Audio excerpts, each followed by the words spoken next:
본문 말씀을 가지고 하나님의 사랑은 여기를 향하고 있었다 라는 약간 느끼하면서 시적인 제목으로 말씀을 나누려고 합니다.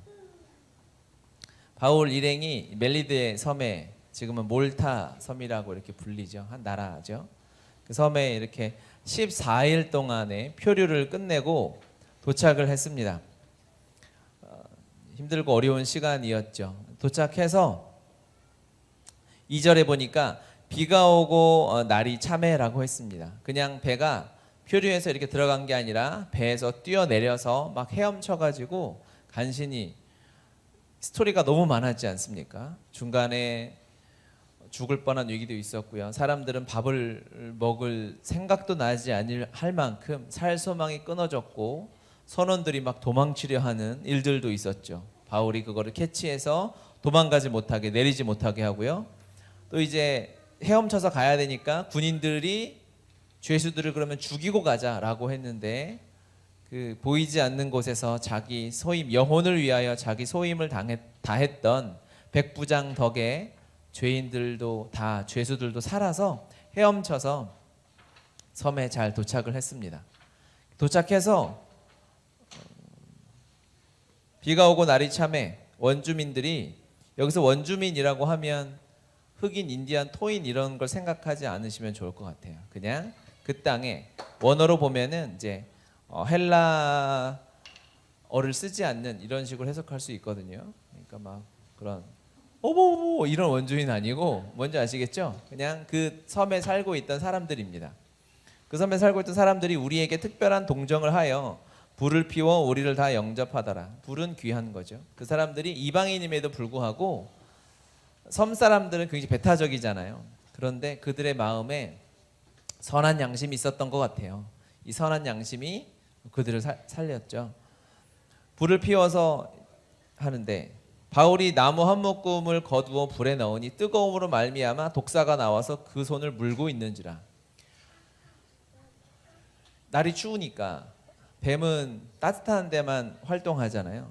추울 때는 활동을 안 하는데, 이제 뜨거운 불이 막 펴지니까 아마 근처에 어디 숨어있던 독사가 갑자기 나와서 바울의 손을 물었던 것 같아요. 사람들이 깜짝 놀라는 거죠.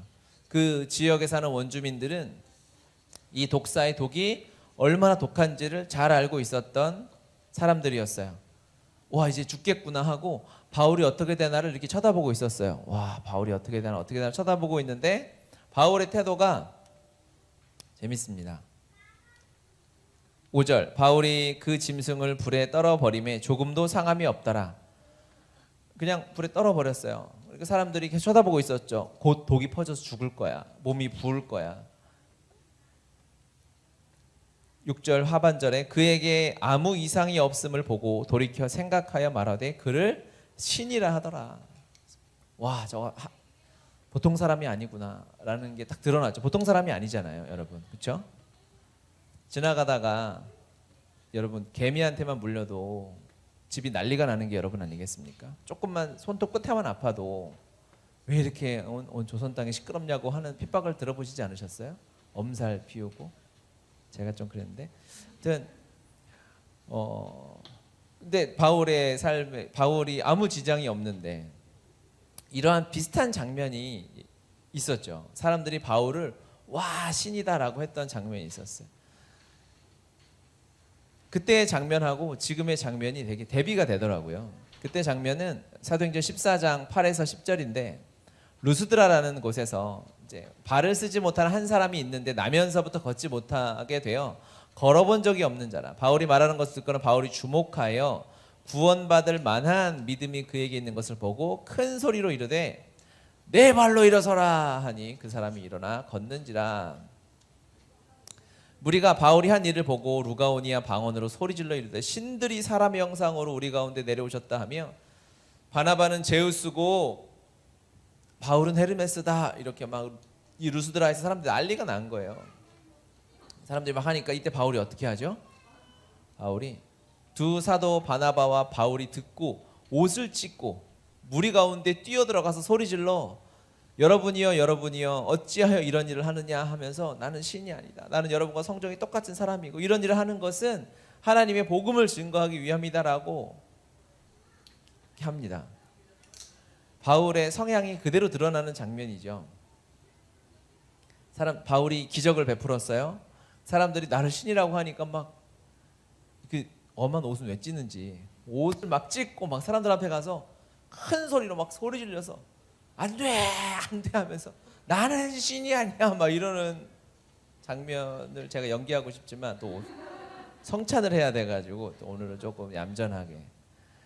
바울이 이런 열정파 아니겠습니까? 성격이 뭐 하나 자기 수에 틀린 게 있으면 막 옷을 찢고 사람들 앞에 달려가가지고 무슨 짓을 하느냐고 난리 피우는 사람이에요. 이 정도의 형님이다, 성격이. 근데 지금 장면은 어떻습니까? 지금 장면에서는 바울이 그냥 툭툭 털어버리고 조용히 불을 쬐고 있는 거죠. 이제 1차 전도 여행 때 있었던 사건이 루스드라고, 지금은 3차 전도 여행을 마치고 로마로 가는 길이죠. 4차 전도 여행이라고 할 수 있는. 바울이 그동안 하나님 앞에서 연단되어지고 많이 훈련되어졌나 보다라는 생각이 들더라고요. 불과 몇 년 지나지 않았지만 바울이 이 시간 그 하나님이 역사하시고 만나주셨던 그 뜨거움의 열정도 물론 감사한 일이지만 그 시간들의 훈련으로 말미암아 작은 일에, 자기 감정에, 사람들의 시선에 휘둘리지 않은 훈련이 잘 되었던 것 같아요. 사람들이 계속 쳐다보고 있었거든요. 어떻게 되나 보자. 손이 물렸는데 손이 어떻게 되나, 손만 계속 따라다니고 뭐 이렇게 되는 거죠. 훈련의 시간을 통해서 바울의 인격 또한 많이 성숙했구나. 하나님의 역사하심은 처음에도 어마어마했고 하나님의 역사하심이 나중에 갈수록 커지고 이런 건 없어요. 주님은 작은 거에도 전부를 담으시기 때문에. 하나님은 그대로고 하나님의 역사하심을 누렸던 바울의 삶이 시간이 흐르면서 주님 앞에서 인격적으로도 그렇고 감정적으로도 그의 마음이 대단히 훈련되어졌다라는 것을 깨닫게 되었어요. 비교가 되지 않습니까? 바울을 신처럼 받드는 장면이 딱 비교해서 나오니까. 하나님은 우리를 이렇게 훈련시키시고 성숙시키시는 분이신 줄 믿습니다. 아멘. 이런 자가 진짜 강한 자죠. 앞에서 막 소리 지르면서 나는 신이 아니고 주님만이 신이다 라고 하는 자도 강한 바울이지만 더 단단해 보이는 바울의 모습이죠. 묵묵하게 그 자리에서 버티고 있었을 때 이제 바울을 통해 하나님이 기적을 또 막 행하시지 않습니까? 매일매일 하나님은 예수님의 성품과 형상을 닮아가도록 우리의 마음도 우리의 시선도 주님을 닮아가도록 우리를 훈련시키시는 분이십니다. 바울이 이걸 깨닫고 그의 말년에 디모데에게 했던 말이 있어요. 디모데후서 2장 1절에 보면 같이 읽겠습니다. 내 아들아, 그러므로 너는 그리스도 예수 안에 있는 은혜 가운데서 강하고 라고 합니다. 은혜 가운데서 강하라. 왜 강해야 하느냐? 여기서는 영적으로 하나님의 말씀 안에서 심적으로 모든 건강으로 육체적으로 다 말하는 것 같아요. 왜? 우리가 내가 많은 증인 앞에서 내게 들은 바를 충성된 사람들에게 부탁하라. 그들이 또 다른 사람들을 가르칠 수 있으리라. 사람에게 영향력을 끼치고 순장의 삶을 살고 영혼을 세우고 살리는 삶을 살아가려면 강해야 하는 것입니다. 작은 것에 흔들리지 않는 것이죠. 사람들의 반응에 좌지우지 되지 않는 거예요. 사람들이 나를 쳐다보고 있음을 알고 있음에도 강한 자, 어떻게 이런 강한 자가 되었을 수 있을까요? 1절 2절 이제 1절 2절 읽었고 지금 3절 너는 그리스도 예수의 좋은 병사로 나와 함께 고난을 받으라. 훈련을 받으라는 거예요. 이 훈련을 주님 앞에서 받고 연단되어지는 시간을 통해서 바울이 지금의 바울이 되었던 것입니다. 강한 훈련이 바울을 만들었습니다. 주님 안에서 우리가 훈련받고 있다는 사실을 절대 잊어서는 안 돼요. 훈련받은 자의 태도와 그렇지 않은 자의 태도는 뭐냐면요. 훈련소에 가서 군대 입대해서 훈련소에 가서 훈련을 받으면 그 훈련을 잘 소화하는 것이 목적입니다. 뭐 화를 내거나 거기서 반항을 하거나 그런 게 통하지 않아요. 그런데 그냥 일반 사람들을 잡아다가 훈련시키면 그게 막 삼천교육대 같은 게 되는 거죠. 얼마나 불만이 나고 불법적인 것이 됩니까? 하나님은 우리를 주님의 은혜 가운데서 훈련시키시기 원하세요. 제가 작년 말에 우리가 2021년을 준비하면서 훈련의 때이다. 제가 수없이 강조하고 이야기하고 거의 노래를 불렀어요. 랩처럼. 다다다다. 그렇죠? 훈련 받아야 된다. 이 코로나 시대가 끝나면 확 드러날 것이다라고 했습니다. 드러나고 있죠. 코로나 때문에 이제 오랜만에 지체들을 만나게 되잖아요. 오늘 오랜만에 온 지체도 있는데 그 지체를 두고 제가 이걸 쓴 건 아니니까 오해는 하지 마시고, 오랜만에 만나면 확진자가 아니라 확진자들을 좀 보게 되지 않습니까? 제가 그분들을 이렇게 한 게 아니라 여기 제가 증거를 내밀 수 있어요. 여기 써놓았으니까 오해하지 마시고, 오랜만에 오신 분들 오랜만에 보면요 더 확 드러나는 거예요. 매일 보면 모르지 않습니까? 코로나 시대가 여러분 끝나고 이 어두운 터널 끝에 나오면 우리의 영적인 훈련의 상태가 그대로 드러날 것입니다. 이 시기를 어떻게 보냈는가? 이 사회적 거리두기를 하면서 주님과의 거리는 어떻게 되었는가? 여러분 이거 너무 중요합니다. 아마 끝나고 나면 정말 많은 옷만 허울만 그리스도였던 많은 자들이 저 하루를 쓸려가 있을지도 몰라요. 너무 중요한 때를 보내고 있어요. 철저하게 지금 믿음으로 훈련하고 하나님 앞에, 제가 이 설교도 코로나 때 수없이 했던 것 같아요. 2배, 3배의 힘으로 우리가 물장구 치지 않으면 이 급류에 떠내려가 있습니다. 떠내려갈 수밖에 없어요. 바울을 만든 것은 주님의 강한 훈련과 연단이었습니다. 내 아들아, 그러므로 너는 그리스도 예수 안에 있는 은혜 가운데서 강하고, 여러분 강한 자가 되시길 바랍니다. 사단이 우리의 마음을 뺏으려고 흔들어도 우리 안에 하나님이 주시는 이 샬롬이 떠나지 않도록 붙들 수 있는 훈련이 여러분 안에, 감정 안에 심적으로 되어 주셔야 됩니다. 말씀밖에 없는 거죠. 말씀과 기도 안에서 집중하고 몰두하고 내가 훈련받고 있는 것을 깨닫고 불평하지 않고 주님 앞에 나아갈 때 우리가 바울처럼 훈련되어진 하나님의 사람, 순장으로 영혼을 살리는 사람으로 살아가게 될 줄 믿습니다. 사람들은 이 훈련된 바울을 계속 보고 있었어요. 276명이 배에서 내렸잖아요. 처음 듣는 사실이에요. 목사님 어떻게 저런 걸 다 알아? 성경이 써 있어요, 여러분. 276명이다고. 그렇죠? 37절에 보면 배에 있는 우리의 수는 전부 276명이더라.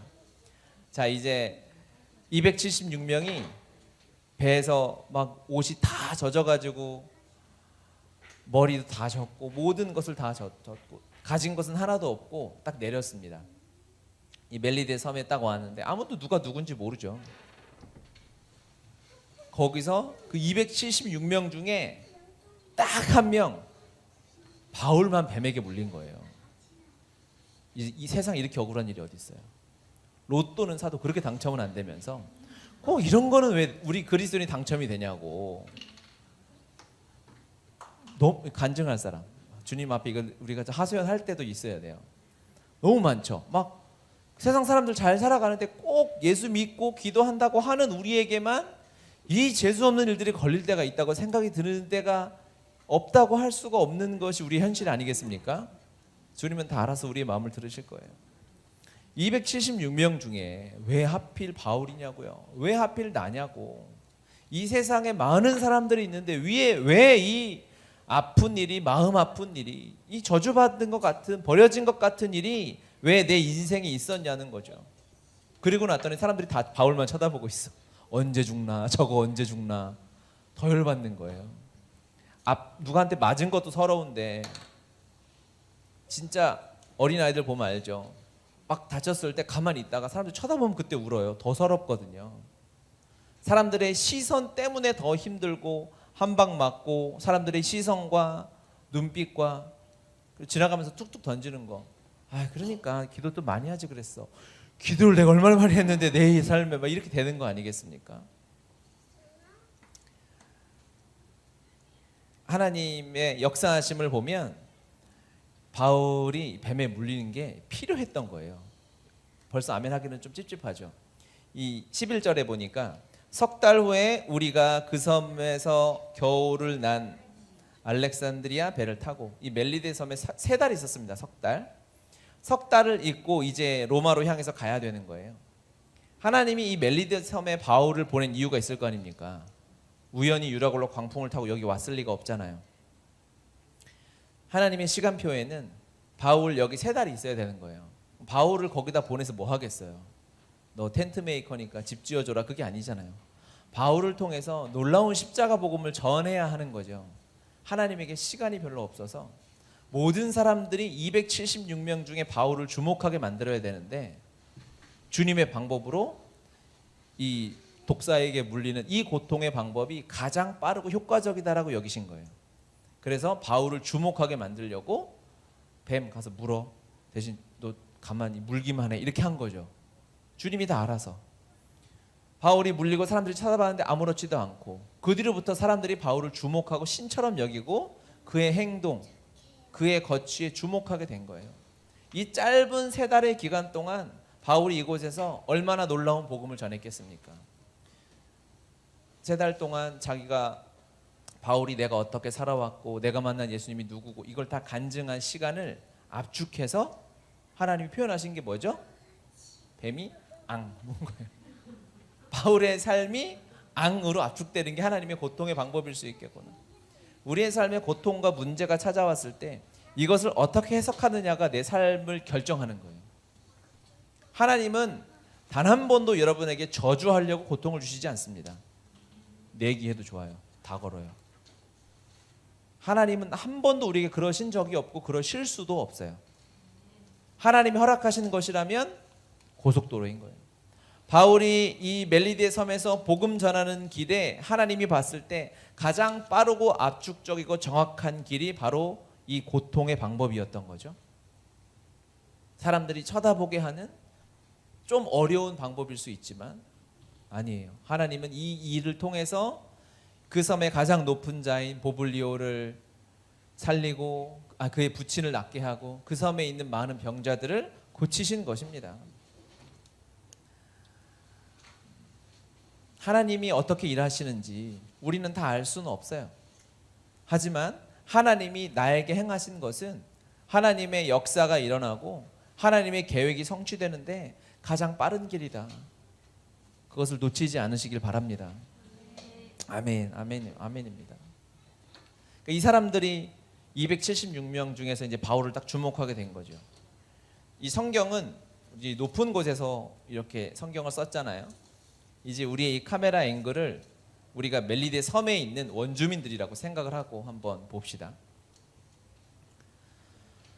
이 섬에서 이렇게 봤을 때 사람들이 막 난파된 배에서 사람들이 오게 되고 거기서 바울이 뱀에 물리는 걸 보게 되고 그 사람이 아무렇지도 않고 그 상황을 사람들이 다 보고 이름은 모르겠지만 저 사람이 뭔가 특별한 능력을 가지고 있는 것 같고 그런 일이 일어나게 되죠. 그리고 그 섬에 있는 가장 7절 이 섬에서 가장 높은 사람 보블리오라 하는 이가 그 근처에 토지가 있는지라 땅이 좀 있는 거죠. 그가 우리를 영접하여 사흘이나 친절히 머물게 하더니 라고 했습니다. 보블리오의 부친이 열병과 이질에 걸려 누워 있건을 바울이 들어가서 기도하고 에게 안수하여 낫게 하매 보블리오라는 그 섬에서 제일 높은 사람 유력자가 부친이 아버지가 아픈 거예요. 낫게 할 방법이 없죠. 의술이 없죠. 그냥 앓다가 뭐 민간 요법으로 그냥 약초 같은 거 달여 먹다가 결국 죽게 되지 않겠습니까? 고통 중에서 방법이 없는데 하나님께서 알 수 없는 곳에서 배를 타고 갑자기 뜬금없이 바울을 보내셔서 보블리오의 부친을 낫게 한 거예요. 보블리오가 낫고 9절 이러므로 섬 가운데 다른 병든 사람들이 와서 고침을 받고 라고 했습니다. 이 보블리오의 입장에서 보면 한 게 뭐가 있을까요? 아무것도 없어요. 그냥 그들에게 불 쬐어준 것밖에 없고 내 땅이 넓으니까 섬에는 그냥 밀림 같은 곳이고 모든 사람이 살기는 어렵지 않습니까? 그런데 사람이 살만한 곳으로 조금 다듬어 놓은 곳이 이 보블리오에게 있었던 것 같아요. 그곳으로 바울을 불러서 살게 해줬던 거, 잠깐 머물 수 있게 해줬던 거죠. 이 겨울만 나게 하려고. 주님이 하신 일은 이 보블리오의 부친과 그 섬에 있는 병자들을 고치기 위해서 주님이 하신 사역이 너무 크죠. 너무 놀랍죠. 일단 바울을 준비시키셔야 돼요.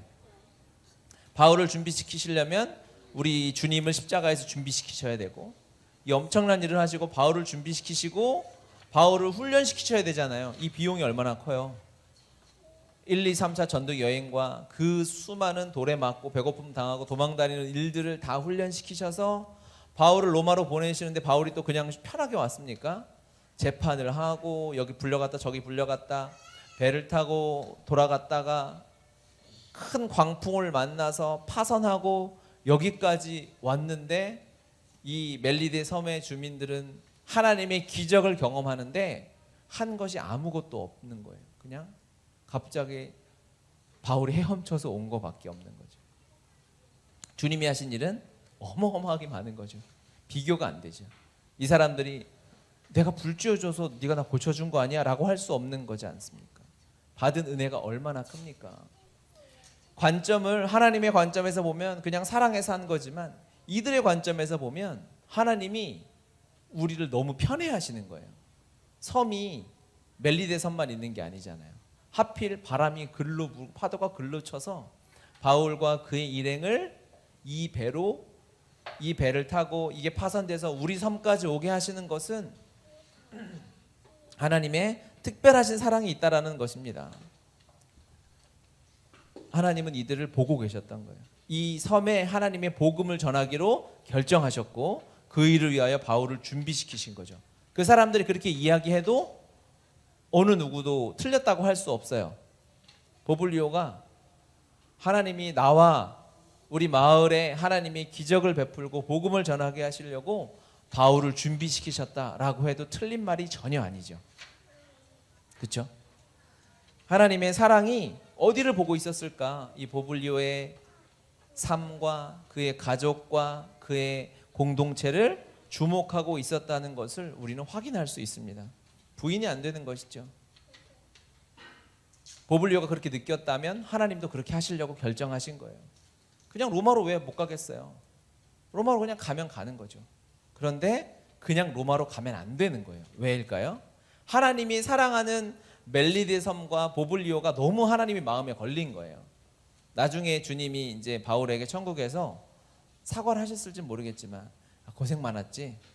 너 왜 이렇게 고생했냐면 거기 보블리오가 있어가지고 그렇게 한 거야 라고 하나님이 설명하셨을까요? 해주시지 않으실지 모르겠지만 하여튼 그렇게 이해가 될 만큼 바울이 굳이 왜 이 고생을 했을까? 물론 많은 일이 있었지만 하나님은 우리를 구원하시고 사랑하시는데 왜 굳이? 왜 나? 왜 하필? 이 질문이 이 생각이 날 만큼 우리를 특별하게 사랑하시고 아끼시는 하나님이신 줄 믿습니다. 하나님의 사랑은 우연이 없어요. 100만 명을 사랑해서 100만 명에게 태양이 비치듯이 그렇게 오는 게 없어요. 태양은 나를 향해서 직진해서 나만을 비추는 것처럼 실제로 그렇고 하나님의 사랑도 동일한 줄 믿습니다. 하나님의 사랑이 여러분 한 사람 한 사람을 비추고 있어요. 그것을 깨닫고 그 은혜를 누리면 이 보블리오가 살아나는 것이고 그의 가족이 살아나는 것이고 그 마을이 힘을 얻는 것입니다. 보블리오가 보면 7절 이 섬의 가장 높은 사람이라고 했습니다.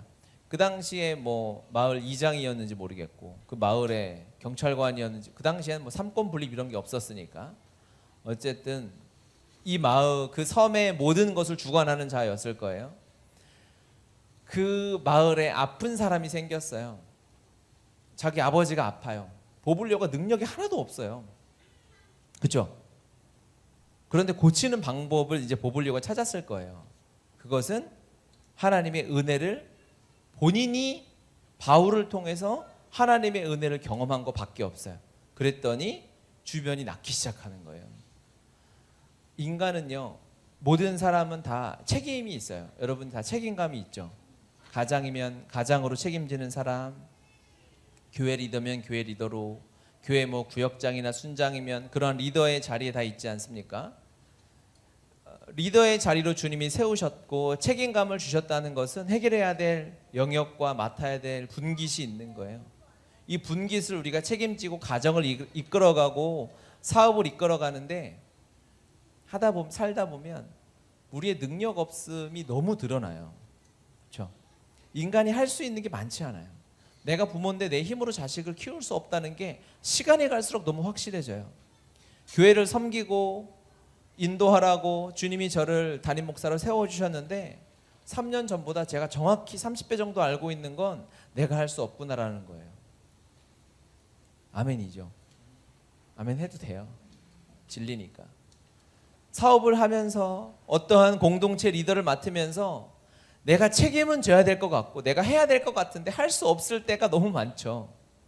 이 보블리오도 마찬가지였을 겁니다. 자기가 지금 마을의 가장 높은 사람이다 라고 칭함받는 자예요. 마을 사람들이 아파요. 어떠한 것도 할 수 있는 능력이 없어요. 그때는 하나님의 은혜를 경험하기만 하면 되는 거예요. 보블리오는 바울을 통해서 하나님의 은혜를 경험했어요. 아버지가 낳는 기적을 체험했어요. 그랬더니 사람들이 와서 9절 이러므로 섬 가운데 다른 사람들이 와서 고침을 받고 라고 했습니다. 많은 사람들이 와서 보블리오가 한 게 아니라 주님이 하시는 거죠. 하지만 보블리오는 통로된 삶을 살았어요. 문제가 있고 내가 해결할 수 없는 문제 앞에서 그 문제가 해결되는 방법, 그 어려움을 돌파하는 방법은 주님의 은혜를 경험하는 것입니다. 이 리더가 주님의 은혜를 경험했고 그 섬이 하나님의 은혜를 경험했어요. 할렐루야. 이거 놓치면 안 됩니다. 우리는 근데요, 우리의 생각이, 잘 보세요, 세상에서는 그럴 수 있다고 생각하는데 은혜 안에서는 잘 적용 안 하는 경우가 많아요. 옆에 사랑하는 가족이나 누가 돈이 없으면 막 생각을 합니다. 우리가 내가 돈이 많았으면 차라리 로또라도 당첨됐으면 내가 얘를 도와줄 텐데, 이 사람을 도와줄 텐데 라고 생각을 많이 하죠. 안 해보셨어요? 그렇게 자기 거만 먹고 살 거예요? 생각을 하지 않습니까? 그렇죠? 그런데 어떤 지체가 힘들어하고 문제가 닥쳤어요. 돈 문제가 있어요. 그럼 돈 문제가 아니잖아요. 은혜가 없는 것이고 주님의 말씀을 떠난 거 아니겠어요? 돈 몇 푼 따위 힘들어한다면? 아니에요? 맞잖아요. 그때 우리는 돈 생각할 게 아니라 뭐죠? 보블리오처럼 내가 하나님의 은혜를 전적으로 경험해서 나를 통해서 이 영혼이 살아났으면 좋겠다 라고 적용하고 기도하기는 쉽지 않은 것 같아요. 그거는 중보하고 그 사람이 하나님께 나아가길 바라야지. 그것도 틀린 말은 아니지만 하나님이 일하시는 이 방법을, 이 멜리데 섬에서 일하시는 방법을 보니까 가까이 있는 우리가, 하나님께 한 발 더 가까이 있는 우리가 하나님의 은혜를 정말 부인할 수 없는 기적 같은 이 복음의 능력과 은혜를 경험하면 그 마을이 은혜를 받고 살아나게 되는 것입니다. 아멘이죠. 힘들고 어려운 자들이 보이시면 이제 생각하셔야 돼요. 하나님이 나에게 은혜 앞으로 나아오라고 하시는구나. 내 동역자가, 내 친구가, 우리 가족 누군가가 영적으로 힘들어서 방황하고 있다면, 아니 세상에 어떠한 문제를 방황하고 있다면 그 답은 주님 안에만 있는 줄 믿습니다. 여러분 다 동의하시죠? 그런 문제들을 주님이 보여주신다면 거기서 여러분 결정을 내리셔야 돼요. 지금 주님이 나를 은혜 앞으로 보내시는구나. 저 친구가 아픈 걸 보니 내가 은혜 앞으로 가야 되겠구나. 내 후배가 돈 때문에 걱정하는 걸 보니 내가 은혜 앞으로 가야 되겠구나. 내가 은혜를 누리면 제가 살아나겠구나. 저는 확신합니다. 복음은 장난이 아니거든요. 그냥 내 안에 머물러서 내 마음에 기쁨을 주고 평안을 주고 나는 그래도 걱정이 없어. 죽어도 내일 천국 간다. 이렇게 그냥 그렇게 끝날 수가 없어요. 이 장난이 아니에요. 하나님의 사랑이 무서워요. 이 보블리오와 이 멜리데 섬 역사에서 지워도 아무 상관이 없어요. 상관이 없다 그러면 좀 그렇고, 하여튼 몰라요. 아무도. 주님은 이게 포기가 안 되는 거예요. 이 사람들이 마음에 계속 걸리는 거예요. 그래서 바울아 너 좀 고생 좀 하겠지만 내가 할 테니까 잠깐 갔다 와 해가지고 포기를 안 하시지 않습니까? 하나님이 세상을, 우리를 얼마나 사랑하셨는지 포기하지 않고 사랑하시는 거예요. 끝까지. 어떠한 경우에도 여러분을 놓지 않으시는 겁니다. 우리가 어떠한 상황에 있든지 무슨 짓을 해왔든지, 이 멜리데 섬에 있는 사람들이 뭐 하나님을 그렇게 예배했겠어요? 뭐 주님을 경배하고 제사를 드리고 뭐 감사 노트를 썼겠어요? 뭘 했겠어요? 그냥 살았어요. 몰라요. 안 써 있으니까. 그런데 하나님 마음에는 그들의 행위와 상관없이 잊혀지지가 않는 거예요. 계속 기억에 남는 거예요. 포기가 안 되니까. 요한복음 3장 16절 말씀 같이 한번 읽어보겠습니다. 하나님이 세상을 이처럼 사랑하사 독생자를 주셨으니 이는 그를 믿는 자마다 멸망치 않고. 아멘. 하나님이 우리를 얼만큼 사랑하셨냐면 이처럼 사랑하셨어요. 이처럼의 오늘은 이 바울의 수고와 헌신, 이 고생이 들어가도 괜찮을 것 같아요. 우리가 바울의 고생을, 이 표류를 지금 한 3, 4주 동안 보고 있지 않습니까? 얼마나 힘들게 이곳까지 왔으면, 비전을 주신 분이 주님이시면 바로 로마로 옮기셔서 거기서 일하셔도 되는데, 주님의 바울을 향한 비전이 로마에서 복음 전하는 것이 비전이긴 했지만 그 과정에 있어서 그냥 역사에서 잊혀버려도 아무도 기억할 수 없는 이 멜리데 섬에 있는 이 이름 모를 사람들, 그들을 구원하고 그들에게 복음 전하기 위해서 이 희생과 이 고생을 시키시는 거예요. 우리에게 복음이 들어오기까지, 여러분에게 하나님의 사랑이 흘러가기까지 하나님은 어떠한 수고도 아깝지 않은 거예요. 왜? 사랑하니까. 사랑하면 아깝지 않잖아요. 그렇죠? 사랑하면 모든 것을 다 내어줄 수 있는 것이죠. 그것이 안 되면, 그것이 궁금하면 여러분 하나님의 사랑이 얼마만큼인지, 요한복음 이 3장 16절이 하나님이 세상을 이처럼 사랑하사, 이 고백에 내 모든 것을 다 갖다 바쳐도 전혀 아깝지 않다라는 믿음이 들 때까지 집중하고 가야 합니다. 그것이 동의가 안 되면 계속 바라봐야 돼요. 다른 데 길이 없어요. 오직 하나님의 사랑에만 답이 있습니다. 하나님의 사랑을 만나면 끝납니다. 하나님의 사랑을 만나면 모든 것에 해답이 있어요. 모든 책임감과 모든 내가 짊어져야 할 짐들도 하나님의 사랑을 만나면 거기서 해결이 오는 거예요. 내 육신의 아픔, 가정의 어려움, 모든 것도 마찬가지입니다. 내 비전의 문제, 내가 앞으로 계획하는 내 일터, 사업, 직장, 모든 것도 마찬가지입니다. 하나님이 나를 얼마나 사랑하시는지, 나를 위해 행하신 것들을 내가 깨닫고 그것들을 헤아려 볼 수 있어야 돼요. 하나님 여러분 얼마나 사랑하셨는지, 하나밖에 없는 아들을 전혀 고민하지 않고 아끼지 않고 나와 바꿀 만큼 사랑하신 그 하나님의 포기하지 않는 사랑, 그리고 2000년 전에 갈보리 언덕에서 그것을 완성하시고 나 다 이루었다, 와서 예수 믿어라, 이게 아니에요. 하나님의 사랑이 내가 큰 은혜를 베풀었고 내가 큰 성은을 베풀었으니 와서 무릎 꿇고 성은이 만극하나이다 해라, 이게 하나님의 사랑이 아니라고요. 모르니까, 우리가 깨닫지를 못하니까 하나님의 이 사랑을 우리의 마음에까지 직접, 뭐 택배예요 뭐예요 이게, 우리의 마음 한 사람 한 사람에 그것이 아멘 되어지고 동의될 때까지 포기하지 않고 계속해서 부어주시는 것입니다. 그것이 온전히 아멘 되어지고 나의 것이 될 때까지. 그래서 예수가 나의 전부입니다, 복음이면 충분합니다라는 고백이 실제로 터져 나올 때까지 하나님은 쉬지 않고 일하실 것입니다. 아멘입니다. 그것이 아멘 되어진 자는 매일 그 삶을 누리며 살아가도록 하나님은 역사하시는 것입니다. 태초부터 하나님은 우리를 바라보고 계셨어요. 아담과 하와를 창조하실 때부터 하나님의 마음에는 여러분이 다 계획되어져 있었어요. 아멘이에요. 여러분 불신하는 눈으로 지금 자꾸 이렇게 쳐다보는데, 하나님은 우연히 하시지 않는다고.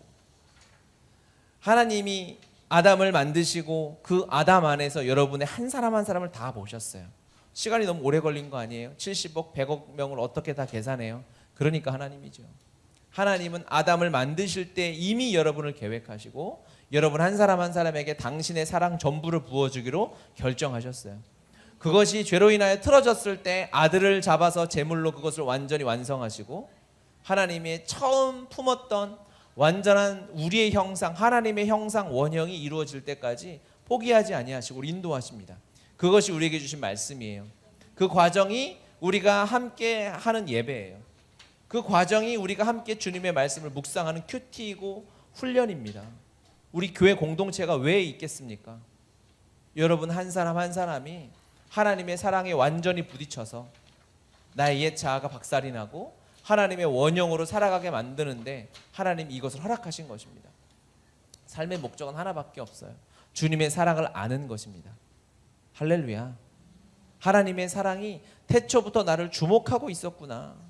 그 시선이 눈 깜짝하지 않고 주무시지도 않고 졸지도 아니하시고 나를 지키시고 사랑하시는구나. 그 은혜를 깨닫는 은혜가 여러분에게 있으시길 바랍니다. 할렐루야. 우리 함께 기도하겠습니다. 2월 첫 주인데요. 여러분 은혜를 받으셔야 됩니다. 은혜를 누리셔야 합니다. 여러분이 은혜로 살아야 여러분의 가족이 살고 공동체가 살아납니다. 주님은 그 은혜의 통로로 하나님의 사랑을 보내주셨고 우리가 그 사랑을 만나기 원했습니다. 사단은 동일하게 우리의 마음을 또 흔들려고 하겠죠. 우리의 마음을 빼앗으려고 하겠죠. 어렵게 하겠죠. 하지만 우리의 마음을 새롭게 하여서 하나님 앞에 우리 기도하며 결단하며 나아갑시다. 이제 2월이 벌써 7일인데 명절이 있고 금방 2월이 끝날 것입니다. 여러분 훈련해야 할 때입니다. 말씀 안에 하나님의 사랑 안에 더 전진해야 할 때입니다. 다른 것이 아닙니다. 하나님 앞에 다시 한번 기도합시다. 하나님 1월을 보내고 2월인데 그동안 혹시 주님 앞에 혹시 게으르고 나태한 부분이 있었다면 하나님 나를 용서하여 주시고 당시 은혜 앞으로 우리를 인도하여 주시옵소서. 적당한 훈련 시켜주지 마십시오. 여러분 강구하십시오. 하나님 제가 훈련 받아야 하면 정말 빡세게 오직 말씀으로 오직 기도로 강하게 주님만 남도록 내 욕심이 내 계획이 다 끊어지고 오직 주님의 뜻만이 서도록 여러분 그렇게 기도해 주십시오.